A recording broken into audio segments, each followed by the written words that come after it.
Hello दोस्तों, स्वागत है आपका हमारे यूट्यूब चैनल सबसे अनोखा सेंटर में। हम लोग अध्याय 14 को हल कर रहे थे और इस वीडियो में हम लोग प्रश्नावली 14.4 को स्टार्ट करेंगे और इसका पहला सवाल हल करेंगे। ठीक है, तो देखिएगा पहला सवाल क्या है। एक टीम ने फुटबॉल के 10 मैचों में निम्नलिखित गोल किए। ठीक है, हमें आंकड़े दिए गए हैं 2 3 4 5 0 1 3 3 4 3। ठीक है, कहा जा रहा है कि इन गोलों के माध्य, माध्यिका और बहुलक ज्ञात कीजिए।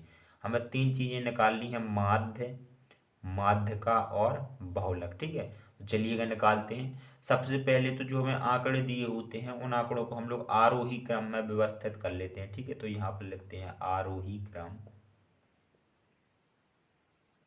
और इन्हें हम लोग आरोही क्रम में व्यवस्थित कर लेंगे। तो आरोही क्रम में कैसे व्यवस्थित करते हैं, हम लोग बढ़ते क्रम में व्यवस्थित करते हैं। सबसे पहले हम लोग सबसे छोटी संख्या को लेंगे। ठीक है, सबसे छोटी संख्या क्या है, हमारी जीरो है। फिर हम लोग जीरो से बड़ी संख्या को लेंगे, चूंकि आरोही क्रम का मतलब क्या होता है, बढ़ता क्रम। ठीक है, तो जीरो के बाद बड़ी संख्या कौन सी है, एक। ठीक है, फिर एक के बाद कौन सी बड़ी संख्या है, दो। फिर दो के बाद क्या है, तीन। ठीक है, तो यहाँ पर देखिएगा तीन कितनी बार है, जितनी बार भी है वो हम लिख देंगे तीन, एक दो तीन और चार। तो हम तीन को चार बार लिखेंगे, दो के बाद बड़ी संख्या तीन है ना। ठीक है, और तीन चार बार है, सो इस प्रकार से हमने लिख दिया। ठीक है, अब नंबर आता है चार का। तो यहाँ पर देखिएगा एक दो, चार कितनी बार है, दो बार है, तो ये हमने एक और दो इस प्रकार से लिख दिया। ठीक है, और फिर हमारा पाँच बचा है, चार से बड़ी संख्या पाँच, तो इस प्रकार से हमने पाँच लिख दिया। यानी कि इन आंकड़ों को हमने आरोही क्रम में व्यवस्थित कर दिया। ठीक है, अब हम लोग माध्य, माध्यिका और बहुलक निकालेंगे। ठीक है, तो सबसे पहले हम लोग माध्य निकाल लेते हैं। तो यहाँ पर हम लोग लिखते हैं माध्य, और माध्य को हम लोग x के ऊपर एक लाइन खींच देते हैं, जिसे हम लोग बार कहते हैं, इससे भी प्रदर्शित करते हैं। ठीक है, तो माध्य के लिए हमारा हमारा सूत्र होता है सभी प्रेक्षणों का योग। ठीक है, सभी सभी प्रेक्षणों कह दो या फिर पद कह दो। ठीक है, सभी पदों का योग और बटे में पदों की कुल संख्या, पदों की कुल संख्या। सो हमें माध्य निकालने के लिए सभी परीक्षणों का योग करना पड़ेगा, यानी कि जो हमें आंकड़े दिए हुए हैं सभी आंकड़ों का योग करना पड़ेगा और इसकी पदों की संख्या हम लोग लिख लेंगे। सो माध्य को हम लोग एक्स से प्रदर्शित करते हैं। सो एक्स के ऊपर बार बराबर सभी पदों का योग, यानी कि जीरो प्लस एक प्लस दो प्लस तीन प्लस तीन प्लस तीन प्लस तीन प्लस चार और प्लस पाँच। और पदों की संख्या कितनी है, देखिएगा एक दो तीन चार पाँच छः सात आठ नौ और दस। ठीक है, तो पदों की संख्या 10 है, सो इस प्रकार से हमने 10 लिख दिया। ठीक है, अब हम लोग क्या करेंगे, इन सारी संख्याओं को जोड़ देंगे। ठीक है, सभी संख्याओं को जोड़ देंगे, सो जोड़ने पर हमें मिल जाएगा 28। ठीक है, जोड़ सकते हैं आप लोग, 28 मिल जाएगा और बटे में कितना है, 10 है। ठीक है, अब हम लोग 28 में 10 से भाग दे देंगे। ठीक है, भाग देने का तरीका देखिएगा, एक जीरो है नीचे, जब 10 100 1000 ऐसी संख्या हो तो हम लोग देखते हैं कितने जीरो हैं, एक जीरो है, तो हम लोग पीछे से एक अंक बाद दशमलव लगा देते हैं, वही हमारा क्या होता है, भागफल होता है, तो 2.8। इस प्रकार से जब हम 28 में 10 से भाग देंगे तो 2.8 आ जाएगा। ठीक है, ये हमारा क्या है, ये हमारा माध्य है। ठीक है, ये हमारा माध्य जो हमें निकालना था।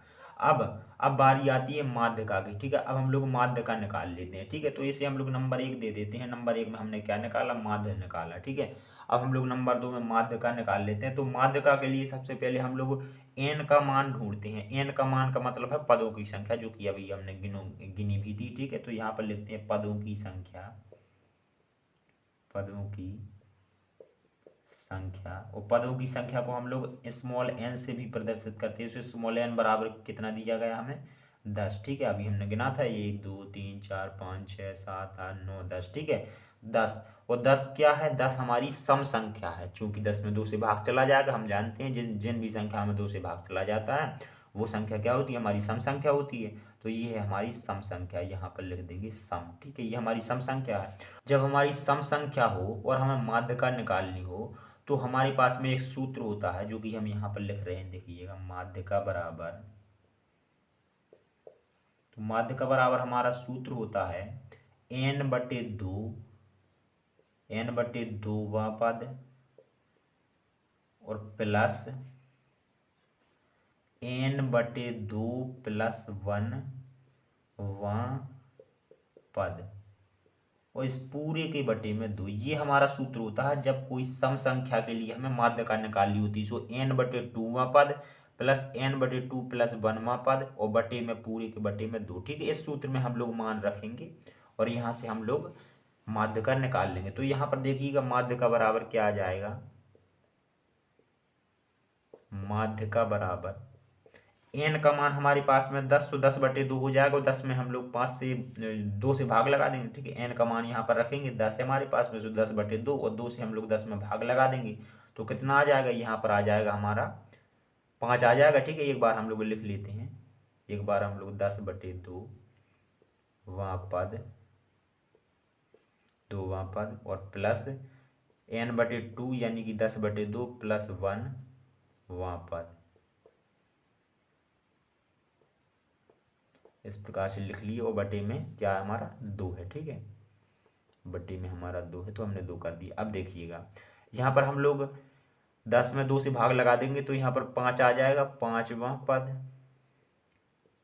और यहाँ पर देखिएगा, यहाँ पर हम लोग एक के नीचे एक कर सकते हैं, एक के नीचे हम लोग एक कर सकते हैं, तो इसमें लासा ले लेंगे, लासा हमें 2 मिल जाएगा, 2 मिल जाएगा। सो 2 का भाग 2 में देंगे तो एक बार जाएगा, 1 का गुणा 10 में कर देंगे। सो यहाँ पर हमारा 10 आ जाएगा और प्लस लगा है बीच में तो प्लस लगा दिए, 1 का भाग 2 में 2 बार जाएगा, 2 का गुणा 1 में ऊपर वाली संख्या में कर देंगे तो यहाँ पर 2 आ जाएगा बटे, और फिर हमारा क्या आगे वहाँ पद और बटे में हमारा है पूरे के बटे में 2 है। ठीक है, अब देखिएगा 5वां पद, 5वां पद और प्लस यहाँ पर 10 और 2 कितना हो जाएगा 12 और 12 में हम लोग 2 से भाग लगा देंगे तो यहाँ पर कितना बचेगा हमारा 6वां पद, 6वां पद और बटे में 2। ठीक है, अब यहाँ पर 5वां पद और 6वें पद के मान रख देते हैं जो कि हमने आरोही क्रम में संख्या व्यवस्थित करी थी। ठीक है, तो 5वां पद 1 2 3 4 5, 5वां पद क्या हमारा 3 और फिर 6वां पद, 6वां पद 5 के बाद 6, 6वां पद भी हमारा 3 है, यानी 3 5वां पद है, 3 6वां पद है। तो यहाँ पर 5वें पद की जगह पे हम लोग 3 रख देते हैं,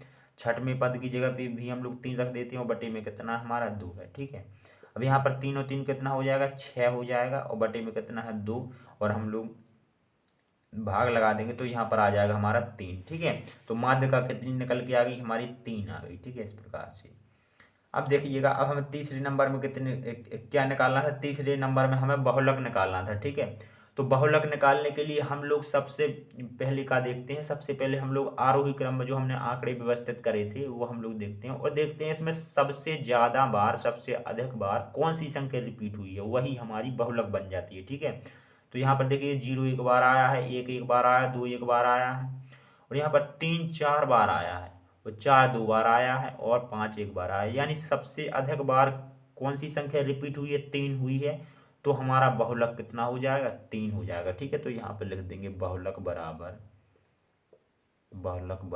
3। ठीक है, सो ये हमारे तीसरे पॉइंट का आंसर हो जाएगा। इस प्रकार से हमारे तीनों पॉइंट कंप्लीट हो जाते हैं।